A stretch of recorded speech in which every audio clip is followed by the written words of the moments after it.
에베소서 5장 8절에서 14절까지의 말씀을 다 함께 봉독하시겠습니다. 너희가 전에는 어둠이더니 이제는 주 안에서 빛이라. 빛의 자녀들처럼 행하라.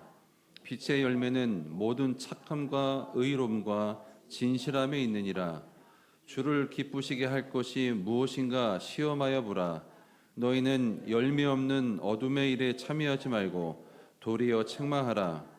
그들이 은밀히 행하는 것들은 말하기도 부끄러운 것들이라. 그러나 책망을 받는 모든 것은 빛으로 말미암아 드러나나니 드러나는 것마다 빛이니라. 그러므로 이르시기를 잠자는 자여 깨어서 죽은 자들 가운데서 일어나라. 그리스도께서 너희에게 빛이시리라 하셨느니라. 아멘. 서로 인사합니다. 예수님이 당신을 사랑하십니다. 인사하겠습니다. 한 번 더 인사합니다. 예수님 안에서 좋은 일이 있습니다. 인사하겠습니다. 오늘 찬양대 찬양을 보니까 옛날 영화가 하나 있었어요. 그 우피 골드버그인가? 그 흑인 여배우관 시스터 액트라는 영화가 있었거든요. 막 이러면서 찬양하는 그 찬양대가 막 이러면서 찬양하는 흥겨운 찬양이 있었는데 갑자기 그 영화가 생각이 나는데 우리 찬양대 격려 박수 모르겠습니다. 할렐루야. 네, 아름다운 찬양, 귀한 찬양 감사합니다. 찬양은 기쁩니다. 하나님을 생각할 때 감사하고 또 하나님을 생각할 때 영광이 우리 가운데 충만할 줄로 믿습니다. 자, 건강한 교회 기상적인 교회 14번째 시간입니다. 따라합시다. 빛 가운데서 행함. 네, 오늘의 제목입니다. 사도 바울이 예수 그리스도를 만난 이후에 전혀 다른 삶을 살았죠. 예수를 핍박하고 예수 믿는 사람을 잡아 죽이던 삶에서 예수 그리스도를 전하는 삶, 교회를 세우는 삶을 살았습니다. 그리고 성령에 붙잡혀서 1차, 2차, 3차의 전도 여행을 가고 맨 마지막에 예루살렘으로 가서 이제 재판을 받고 붙잡혀서 로마로 갑니다. 죄수된 몸으로. 그 죄수로 있으면서 자기가 경험한 예수님, 또 사역한 모든 것을 요약하고 정리하면서 쓴 책이 에베소서인데, 이 에베소서에서 후반부에 6가지의 그리스도인이 가져야 될 삶의 원리를 지시합니다. 6가지를. 여러분, 음식에 단 음식이 있고 약간 쌉쌀한 음식이 있죠.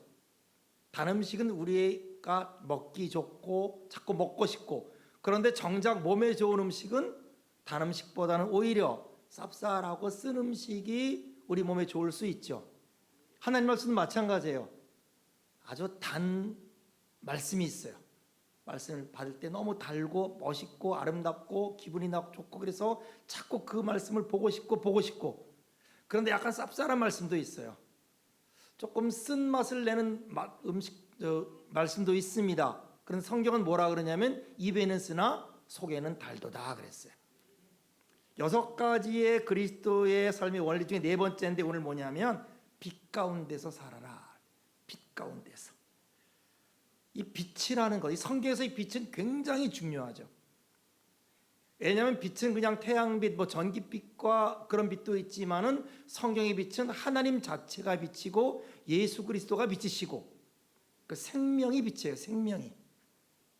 천지를 처음 창조할 때, 말씀이 임할 때 제일 먼저 뭐가 임했느냐? 빛이 임하라, 빛이 있으라 그랬잖아요.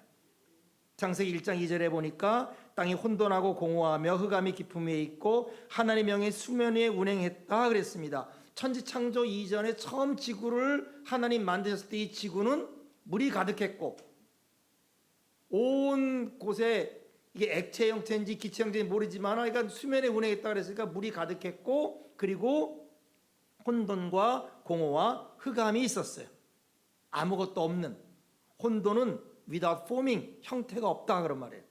공허는 void, emptiness, 비었다, 아무것도 없다 그런 말입니다. 흑암은 darkness죠. 이런 지구의 모습, 이런 지구였는데 성령이 운행하시고 그리고 말씀이 임했는데 창세기 1장 3절로 5절에 보니까 하나님이 이르시되 빛이 있으라 하시니 빛이 있었고 빛이 하나님 보시기에 좋았더라. 하나님이 빛과 어둠을 나누사 하나님이 빛을 낮이라 부르시고 어둠을 밤이라 부르시니라. 저녁이 되고 아침이 되니 이는 첫째 날이니라. 이 혼돈과 공허와 흑암 가운데 있는 이 지구에 최초의 말씀이 뭐냐? 빛이 있으라 그랬어요. 빛이 있으라 하심이 빛이 있는 순간에 질서가 시작되고 생명이 시작되고 창조가 시작되고 흑암이 사라지고 빛 가운데 행한다. 이 빛이 어떤 특성이 있을까요? 빛. 첫째, 빛의 속성은 감추는 것이 드러나죠. 빛의 역할입니다. 빛이 비치면 어둡고 감추인 것, 안 보이던 것들이 보입니다. 빛의 특징 두 번째는 빛은 순수해요. 빛은 깨끗합니다. 빛에는 불순물이 없습니다. 세 번째, 빛은 어둠을 통과시킵니다. 관통합니다. 어둠이 무력하고 사라집니다. 그리고 네 번째, 따뜻해요. 얼어붙은 모든 걸 녹이고 굳은 것을 풀어주고 따뜻하게 해줍니다. 그리고 다섯 번째, 빛은 우리를 안내합니다. 경고도 해줘요. 잘못 가는 길을 빛이 비춤으로써 우리에게 깨닫게 해서 우리로 바른 길을 가게 하고, 길을 잃어버렸을 때 방황하고 있을 때 우리가 길을 가게 하는 이것이 빛입니다. 그러니까 빛 가운데 행하라 할 때 이 모든 걸 행하라. 모든 빛 가운데를 행하라. 우리가 빛 가운데를 행하기를 성경은 원하고 하나님은 우리에게 말씀하십니다. 빛 가운데 살고 싶지 않은 사람이 누가 있겠습니까마는, 그러나 그렇지 못하니까 우리 가운데는 갈등이 있고 고민이 있고 죄의식이 있습니다. 그래서 오늘 성경은 우리라면 빛 가운데 행하기 위해서 몇 가지의 명령, 몇 가지의 권면을 오늘 본문을 통해 우리에게 행합니다. 첫 번째 명령과 권면은 지난주에 봤던 7절 말씀에 있는데 이렇게 성경은 말합니다. 그러므로 그들과 함께하는 자가 되지 말라. 빛 가운데 거하게 하기 위해서 우리에게 주는 첫 번째 권면과 명령은 뭐냐 하면은 어둠에 참여하는 사람이 되지 말 뿐 아니라 어둠에 참여하는 자와 함께하지 말라. 하나님이 원하는 사람과 함께하지 말라. 하나님이 원하는 사람과 같이 일하지 말라. 아무리 거기에 부가 있고 명예가 있고 아무리 좋은 것이 있어도 선악과가 같으니까 보암직하고 먹음직하고 지혜롭게 할 만큼 탐스럽게 할지라도 하나님이 원하지 않는 곳, 하나님이 원하지 않는 사람과 함께하지 말라, 참여하지 말라. 왜 그러느냐? 이것이 오늘 이유가 바로 8절이에요. 우리가 읽은 8절이 바로 그런 말씀인데 이렇습니다. 너희가 전에는 어두움이더니 이제는 주 안에서 빛이라. 빛의 자녀들처럼 행하라. 우리가 빛 가운데 거하기 위해서, 또 우리가 어둠에 참여하지 않기 위해서 하나님이 우리에게 주는 말씀은 뭐냐면은 이제 더 이상 어두운 곳에 있지 말아라, 그런 말이에요. 우리 원래 어둠의 자식이었어요. 우리 빛의 자녀가 아니었어요. 가인의 후예와 같은 에덴의 동쪽에 있는 그런 존재였지만 이제 예수 그리스도를 말미암아 빛의 자녀가 되었어요. 이 세상엔 두 가지의 자녀가 있어요. 두 가지. 빛의 자녀와 어둠의 자녀가 있어요. 빛의 자녀와 어둠의 자녀와의 싸움이 이 세상입니다. 투쟁입니다. 우리는 과거 어둠의 자녀였어요. 에베소서 봤잖아요. 죄와 허물로 죽었었어요. 하나님을 알지 못했습니다. 이 세상 풍속을 따랐어요. 공중 권세 잡은 자를 따랐습니다. 마음과 생각에 원하는 것을 해서 본질상 하나님의 진노의 대상이었어요. 왜 태어나서 왜 살다가 어떻게 살다가 어떻게 죽는지 알지 못하고 그러다가 결국 지옥에 가는 그런 인생이었어요. 그러나 긍휼의 풍성한 하나님께서 우리를 그 큰 사랑으로 인하여 그리스도 예수 안에서 우리를 살리셨어요. 이게 구원입니다. 그래서 빛의 자녀가 됐어요. 빛의 자녀가. 빛의 자녀가 된 것은 누구로 인함인가? 예수 그리스도로 인함입니다. 그 안에 생명이 있습니다. 그 안에 빛이 있습니다. 그 생명과 빛이 우리가 예수 그리스도를 믿게 될 때 하나님의 은혜가 임했을 때 우리가 비춰졌어요. 우리 영혼에 그 생명이 비춰지고 빛이 비춰질 때 우리 가운데 있는 어둠이 사라지게 되고 열등의식이 사라지게 되고 우리 가운데 있는 불쾌한 것이 사라지게 되는 이런 역사가 있었습니다. 요한복음 1장 4절은 말합니다. 그 안에 생명이 있었으니 이 생명은 사람들의 빛이라. 예수 그리스도 안에 생명이 있었어요. 그 생명은 우리들에게 빛이었습니다. 그 빛이 우리 가운데 비춰졌어요. 우리가 예수 그리스도를 믿게 된 순간에 그 생명의 빛이 우리 가운데 비춰졌어요. 그래서 우리의 음지가 양지가 됐어요. 축축하고 곰팡이가 있었고 벌레가 우르르거리던 그곳에 따뜻한 하나님의 생명이 비치게 되었습니다. 요한복음 8장 12절은 말합니다. 예수께서 또 말씀하여 이르시되 나는 세상의 빛이니 나를 따르는 자는 어둠에 다니지 아니하고 생명의 빛을 얻으리라. 세상의 빛이다. 빛과 생명 동의어입니다. 예수님 생명이고 빛입니다. 그러니까 여러분, 예수 그리스도를 만나지 못한 사람, 예수 그리스도를 모르는 사람, 세상에 있는 사람들은 어둠에 있는 거예요. 생명을 얻지 못하고 빛을 얻지 못합니다. 비록 교회에 나온다 할지라도 예수 그리스도를 만나지 못하면은 어떻게 됩니까? 에베소 4장 말씀처럼 마음이 허망합니다. 어두워져요. 마음과 생각이 굳어져서 하나님의 생명에서 떠나게 됩니다.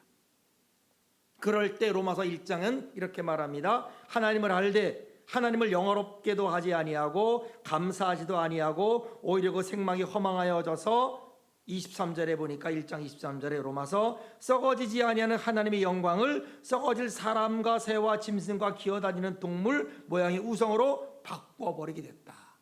오늘날 그래요, 여러분. 하나님의 영광을 다른 데로 바꿔요. 하나님의 영광을 다른 데로 허비해요. 우리가 그렇게 애써서 인생을 그렇게 열심히 사는데 그 열심히 산 모든 것들을 뭘로 바꾸느냐?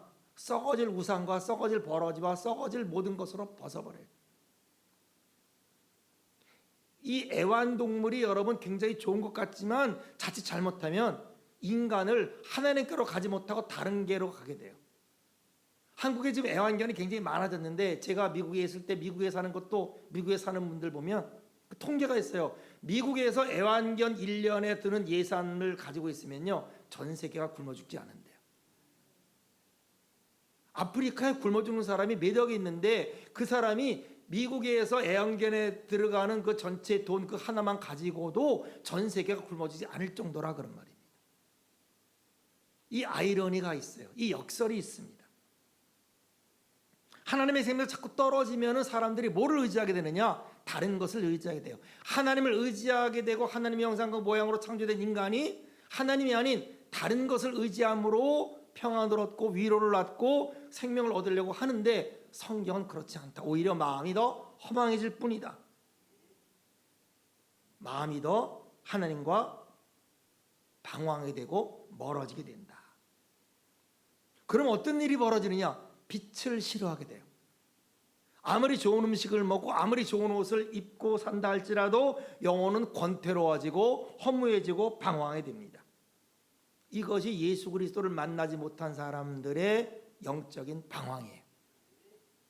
요한복음 3장 19절은 그러므로 이것을 이렇게 설명합니다. 그 정죄는 이것이니 곧 빛이 세상에 왔을 때 사람들이 자기 행위가 악함으로 빛보다 어둠을 더 사랑하는 것이더라. 마귀에 사로잡히는 사람 특징은요, 빛을 싫어해요. 그래서 창문을 안 열어요. 커튼을 두껍게 해요. 뭐 암막 커튼처럼. 사람 만나는 걸 싫어합니다. 꽃을 싫어해요. 시원한 공기를 싫어합니다. 꼭꼭 닫아요. 폐쇄되고 밀폐된 방에서 움츠려지고 있어요. 어둠이 그를 지배하고 있는 겁니다. 왜 빛을 싫어하는가? 노출되는 게 싫은 거예요. 나의 음습하고 축축하고 그리고 나의 그 더럽고 냄새나는 것이 노출될 것을 싫어합니다. 그러므로 마음의 문을 닫아버리고 공포와 두려움과 무서움 속에서 나를 보내게 되는 거예요. 그런데 우리는 어떤 사람이 되었는가? 예수 그리스도로 말미암아 더 이상 어둠에 헤매는 사람이 아니 됐다, 그런 말입니다. 더 이상 마귀의 종로로 달 필요가 없게 됐습니다. 하나님이 우리의 신분을 보장해 줬어요. 예수님이 우리를 위해 대신 죽으셨어요. 성령이 우리에게 인을 도장을 찍어줬어요. 도장, 소유권이 바뀌는 거예요. 너는 내 것이다. 성령이 우리에게 도장을 찍어줬어요. 하나님이 우리 위치를 보장해 주셨어요. 성경은 말합니다. 아들이 있는 자에는 생명이 있고 아들이 없는 자에게 생명이 없다. 그러므로 로마서 13장 12절에 이렇게 권면합니다. 밤이 깊고 낮이 가까웠으니 그러므로 우리가 어둠의 일을 벗고 빛의 갑옷을 입자. 여러분, 점점 세상은 어둡습니다. 과학은 발달이지만 어두워요. 선진국에 얼마나 많은 사람이 마약과 얼마나 많은 홈리스가 있는지 몰라요. 그렇게 잘 살고 그렇게 빛과 있지만은 어둠이 점점 깊어졌어요. 왜? 낮이 가까웁니다. 새벽이 가까우고 있어요. 그러므로 어떻게 하자? 어둠의 일을 벗고 우리가 빛의 자녀가 되었으니 빛의 자녀가 되었으니 이제는 빛의 자녀들처럼 행하시기를 축원합니다. 이것이 성경의 가르침입니다. 단 말씀은 아니에요. 그러나 우리에게 생명의 말씀인 겁니다. 자, 이렇게 빛의 자녀가 되고 빛으로 나가게 되면 어떤 일이 벌어지느냐? 9절에 이렇게 말합니다. 빛의 열매는 모든 착함과 의로움과 진실함에 있느니라. 우리가 죄에서 빛으로 전환돼서 빛으로 나가게 되면 빛의 열매가 맺어요. 좋은 나무에는 좋은 열매가 맺습니다. 빛의 자녀가 되면 빛의 열매를 맺어요. 하나님 우리에게 특권을 줬어요. 빛의 열매를 맺도록 특권을 줬어요. 문제는 뭡니까? 이걸 우리가 받아들여야 되는 거예요. 이것을 믿음을 발동해야 되는 거예요. 은혜를 줬는데 이 은혜를 내 것으로 받아들여야 되는 겁니다. 아무리 좋은 음식을 차려주고 아무리 좋은 밥을 줘도 여러분, 우리가 입을 안 열면 어떻게 되겠어요? 입을 안 열면 우리 자녀들 키워봤잖아요. 밥 먹어라, 안 먹어요. 입 꽉 닫아요. 먹으라니까 먹으면 뭐 주세요 이럽니다. 밥 먹을 테니 이거 해주세요 그래요. 아니 지금 누가 좋은 거예요? 밥 먹어요? 먹으면 누구 유익한 거예요? 그런데 우리 애들 뭐라 그래요? 안 먹어. 나 밥 안 먹어. 엄마 아빠 초대해서 먹으라니까. 이거 달라 저거 달라. 여러분, 하나님이 우리를 볼 때 그런 거예요. 하나님이 아들을 죽여서 예수 그리스도까지 우리에게 죽여서 모든 걸 차려줬어요. 하나님이 자기를 사랑하는 것들은 예비한 것들은 눈으로 보지 못하고 귀로 듣지 못하고 마음으로 깨닫지 못한 것 같으니라 성령으로 우리에게 보이셨어요. 채찍에 맞으러 나임을 없게 했어요. 예수 그리스도 우리를 위해 저주를 받은 바 돼서 율법의 저주를 성령했습니다. 나무에 달린 자마다 저주린 자라 하였음이라 그랬어요. 이는 그리스도 안에서 아브라함의 복이 이방인에게 미치게 하고 성령으로 말미암아 하나님의 약속을 우리에게 주기 위해서 모든 걸 하셨습니다. 그런데 입을 안 여는 거예요. 문을 두드립니다. 문을 열어라. 그럼 내가 너와 더불어 먹고 너와 더불어 마시리라. 그런데 문을 안 열어요. 꼭꼭 닫고 있는 겁니다. 여러분, 문 열고 입을 넓게 열고 주의 은혜를 받아들이기를 축원합니다. 그러면 영혼이 잘 돼요. 여러분, 영혼이 잘 되면 병도 고쳐져요. 영혼이 잘 되면 범사가 잘 돼요. 이 인간입니다. 하나님이 은혜의 보좌에서 자유를 맡게 가기를 축원합니다. 이런 빛의 자녀가 되면 열매를 맺게 돼요. 어떤 열매를 맺느냐? 세 가지인데 착함과 의로움과 진실함의 열매를 맺게 됩니다. 이게 하나님의 성품이에요. 하나님은 선하시잖아요. 하나님은 착하시죠. 하나님은 의로우시죠. 하나님은 진실하죠. 그 하나님의 성품을 하나님께 나가는 자에게 거저 주십니다. 은혜로 주세요. 똑같이 내 사랑하는 자에게 덧입혀 줍니다. 그러면 우리는 착한 사람이 돼요. 의로운 사람이 돼요. 우리는 진실한 사람이 됩니다. 그러니까 하나님께 점점 나가는 사람은 그렇게 되는 거예요. 향을 싸면 종이가 향내가 납니다. 생선을 싸면 종이에 생선 냄새가 나게 돼 있어요. 마귀에게 사로잡힌 자는 악을 가지고 있어요. 우리 가운데 악한 사람들이 꽤 많습니다. 교활하고 악하고 잔인한 사람들이 있어요. 사람을 다치게 합니다. 죽이게 해요. 심지어 죽여도요, 그냥 죽이지 않아요. 잔인하게 죽입니다. 입을 열어도 아주 독한 말만 골라가면서 하는 분들이 있어요. 아니, 어떻게 저런 말을 할까 싶어요. 그 안에 하나님의 역사가 있지 않아서 그래요. 사탄이 있어서 그래요. 마귀는 불의한 성품을 가지고 있습니다. 여러분, 세상을 보세요. 인터넷 같은 거 보고 세상을 보면 얼마나 그런 말 하는지. 아니, 어떻게 그런 말 할 수 있을까? 아니, 그거를 보고 어떻게 그럴 수 있을까? 그래서 그걸 보고 사람들이 상처를 받으니 어떻게 해요? 심지어 마음이 약하고 심지가 약한 사람은 생을 포기해요. 그런 일들이 있는 거예요. 마귀의 자녀들이 마귀의 성품을 받는 겁니다. 그러나 하나님의 자녀, 빛의 자녀는 하나님의 성품이 우리에게 전달됩니다. 그래서 착해지고 의로워지고 진실해지는 거예요. 10절은 말합니다. 주를 기쁘시게 할 것이 무엇인가 시험하여 보라. 세 가지입니다. 주님이 기뻐하는 것, 진실함과 착함과 선하심과 진실함, 의로움, 이 세 가지. 이 빛의 열매를 하나님이 기뻐해요. 하나님의 신실하심, 하나님의 의로우심, 하나님의 진실한 성품을 받아들이고 담는 것을 주님이 기뻐합니다. 여러분, 뭘 하느냐가 중요한 게 아니에요.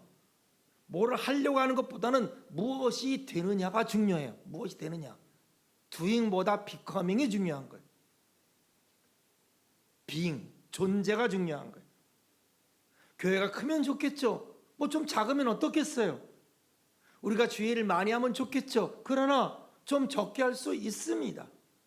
5달란트 받은 사람 많이 합니다. 2달란트 받은 사람 많이 할 수 없어요. 1달란트 받은 사람 적게 할 수밖에 없습니다. 내가 2달란트밖에 안 받았는데 5달란트 일을 하고 싶다. 그건 욕심일 수 있어요. 교만할 수 있어요. 다윗이 뭐라 그럽니까? 주님, 나는 내 눈이 높지 않다 그랬어요. 내가 교만하지 않다 그랬어요. 내 눈이 높고 내 눈이 미치 못할 기이한 것을 꿈꾸지 않는다 그랬어요. 하나님이 주는 것 안에서 베스트를 하고 감사하고 기뻐하고 하나님이 주는 것을 많이 남기겠다. 이렇게 젖된 아이가 어미 품에 있는 것처럼 나는 그렇게 고요하고 평안하게 기쁘게 주님을 섬기겠다. 이렇게 시를 진 겁니다. 주신 대로 사는 삶이 참 좋은 삶이에요. 하나님이 내게 준 것을 기뻐하고 감사하며 최선을 다하는 것이 하나님이 기뻐합니다. 여러분, 우리 교회의 최선이 뭘까요? 우리가 할 수 있는 그것을 하는 게 최선입니다. 하나님은 그 이상을 요구하지 않아요. 오병이의 어린아이의 최선은 뭡니까? 물고기 2마리와 보리떡, 물고기 2마리와 보리떡 5개. 그게 그 아이의 최선인 거예요. 사르밧과 사리떡업의 최선은 뭡니까? 그 남아있는 떡조각 하나, 그리고 조금밖에 없는 기름 몇 방울, 그것이 사르밧과 사리떡 과부가 할 수 있는 최선인 거예요.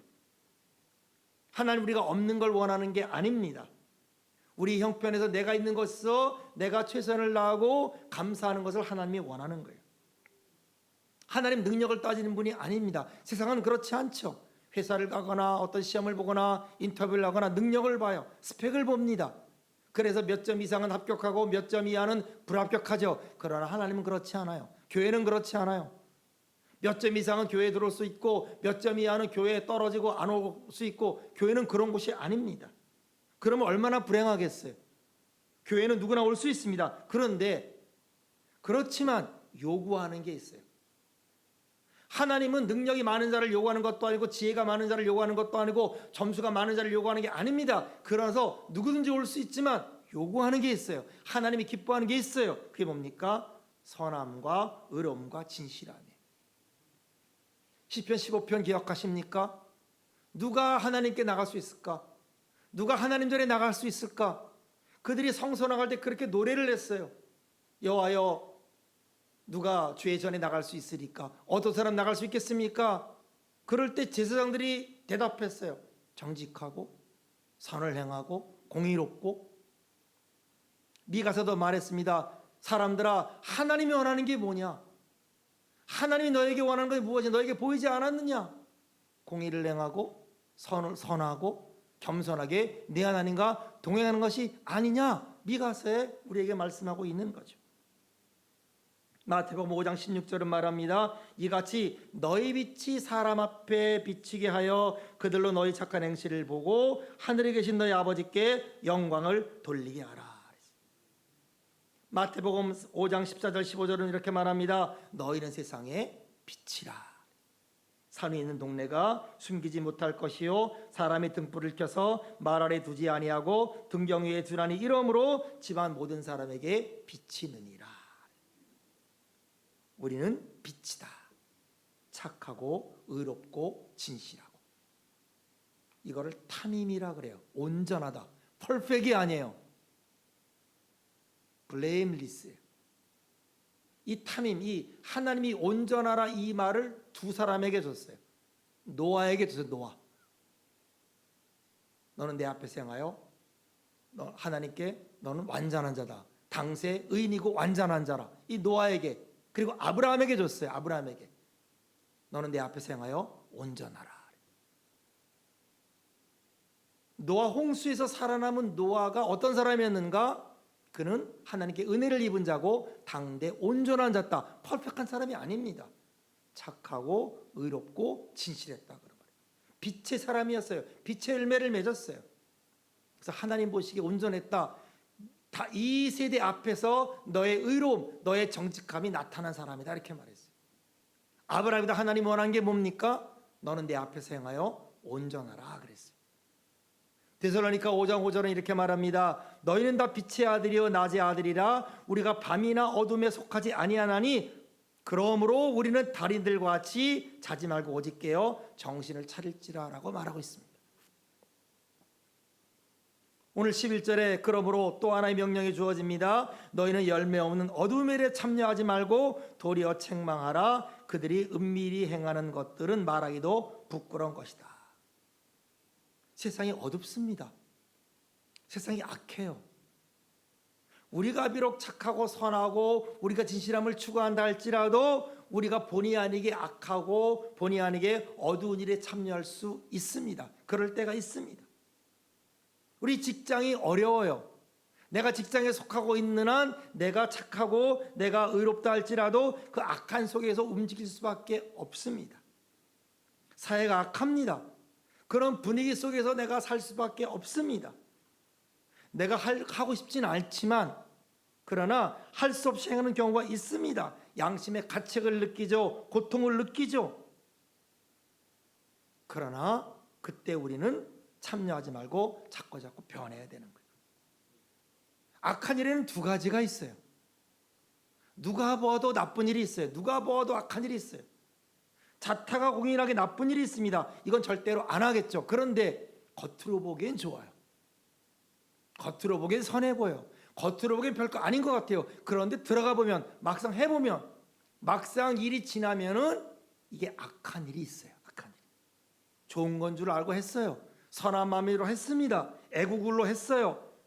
좋은 일로 했어요. 그런데 알고 보니까 한참 보니까 부끄러운 일인 거예요. 은밀한 가운데 보니까 악한 일인 거예요. 그런 일이 있을 수 있습니다.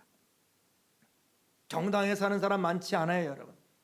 정당에 돈은 벌을 사람 많지 않아요. 많은 사람이 간증을 합니다. 이렇게 성공했다 저렇게 성공했다. 하나님이 도우셨다. 하나님이 은혜를 주었다. 그러나 정작 하나님이 도왔다. 하나님이 은혜를 줬다고 말하는 사람조차도 그 속으로 들어가 보면 위태위태한 가운데 은밀한 가운데 보면은 부끄러운 일이 있을 수 있습니다.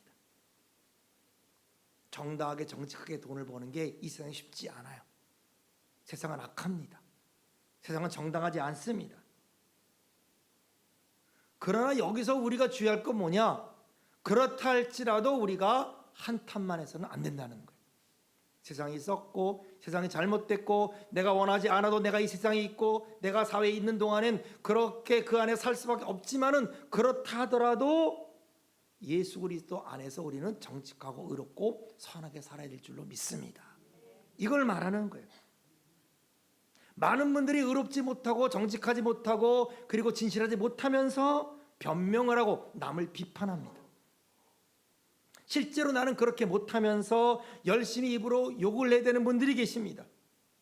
욕을 하고 비판을 함으로 나는 다르다고 생각을 하고 자기는 그렇지 않은 것처럼 착각하고 위로를 받을 것 같지만 그렇게 사는 분들이 계시지만 그러나 그렇지 않습니다. 여러분 말을 많이 할수록 부채가 많아져요. 빚이 많아져요. 욕을 많이 하면요 오히려 내가 행동할 게 더 커집니다. 그러면 더 많이 말을 하게 되고 더 많은 비판을 하게 되고 더 많은 욕을 하게 되는 거예요. 끝이 없는 거예요. 그런데 기가 막힌 말이 하나 있어요. 여러분 13절을 한번 같이 읽어볼까요? 한번 같이 시작. 그러나 책망을 받는 모든 것이 빛으로 말미암아 드러나나니 드러나는 것마다 빛이니라. 놀라운 말이에요. 여러분 책망을 하는 것은 쉽지만 책망을 받는 건 어려워요. 빛으로 일에 드러나 책망을 받을 때 뭐가 된다? 빛이 된다. 기가 막힌 말입니다. 놀라운 말이에요. 그러므로 우리가 실수를 하고 잘못을 하고 우리가 드러날다 할지라도 우리가 포기하자는 이유가 여기 있는 거예요. 의인은 7번 넘어져도 8번 일어나는 이유가 여기 있는 거예요. 우리는 그리스도의 자상하심과 의로우심과 선하심을 가지고 우리가 받은 바 그리스도의 사랑을 가지고 이 세상에서 우리가 살아가야 될 이유가 여기 있는 거예요. 양을 이리 가운데 보낸 것 같지만 그러나 이리 가운데 있는 세상을 주님은 포기하지 않고 우리를 보낸 이유가 여기 있는 겁니다. 그래서 비둘기처럼 순결하고 그리고 뱀처럼 지혜로운 게 여기 있는 거예요. 잘못된 것이 눈에 띄면은 여러분 책망을 받게 돼요. 제일 무서운 건 여러분 은폐하는 겁니다. 숨기는 거예요. 은폐하면 죄는 잘 됩니다. 노출하면 아프고 힘들어요. 그러나 힘들고 아프지만은 이 책망받는 여기에서부터 씻으려는 노력과 없애려는 노력이 시작이 되는 거예요. 그래서 13절에 책망을 받은 모든 것이 무엇으로 인해 나타나는가? 빛으로 말미암아 나타난다. 기가 막힌 말입니다. 빛이 비친 거예요. 우리나라에 여러분 핸디캡이 그렇게 많대요. 정신적으로 문제가 있는 분이 100만이 넘는데요. 드러나는 것만 100만 된대요. 그럼 안 드러나는 것만 얼마나 많은 분들이 지금 정신적으로 문제가 있겠습니까? 그러면 그분들의 가족까지 포함하면 거의 최소한 1000만은 된다는 거예요. 정신적으로 문제가 있는 친구나 가족이나 이런 걸로 인해서 고통받고 있는 사람이 직접 간접으로 거의 1000만이 돼요. 그런데 안 드러나요. 고통받는 사람 없는 것 같아요. 왜? 묻어놓고 살아요. 은폐하고 살아요. 왜? 드러나면 곤란해요. 드러나면 우리 가족에 그런 사람이 있다. 그러면 자녀가 시집가고 장가가거나 아니 뭐 직장을 갖거나 사람들하고 또 이 소셜 관계 하는데 불편하고 피해를 봐요. 그러니까 안 드러내는 거예요. 은폐하는 거예요. 없는 것처럼. 그런데요, 정작 본인은 어떻게 되는 줄 아세요? 폐인이 됩니다. 그러면 정작 그 본인은요 망가지는 거예요. 오늘 성경은 말해요. 끄집어내는 게 좋은 일이다. 노출시키는 게 좋은 일이다. 노출시키면요 부끄러워요. 힘들어요. 고통스러워요. 그러나 여기에 해답이 있단 말이에요. 여기에 진리가 있어요. 노출되어 하나님의 생명의 치료의 빛이 임합니다. 하나님의 은혜의 빛이 임합니다. 자, 그런데 더 중요한 게 있어요, 여러분. 조심할 일이 있어요. 노출할 때 환영과 용서가 전제가 돼야 돼요. 무조건 노출합시다. 무조건 드러냅시다. 그게 아니에요. 환영이 있어야 되고 용서가 있어야 돼요. 의사가 수술을 할 때 뭐를 전제로 해요? 짠다? 도려낸다? 아니죠. 더 중요한 건요. 잘 덮어야죠. 째고 도려내로 끝나는 게 아니라 잘 덮고 온전하게 다 완전하게 수술을 끝내죠.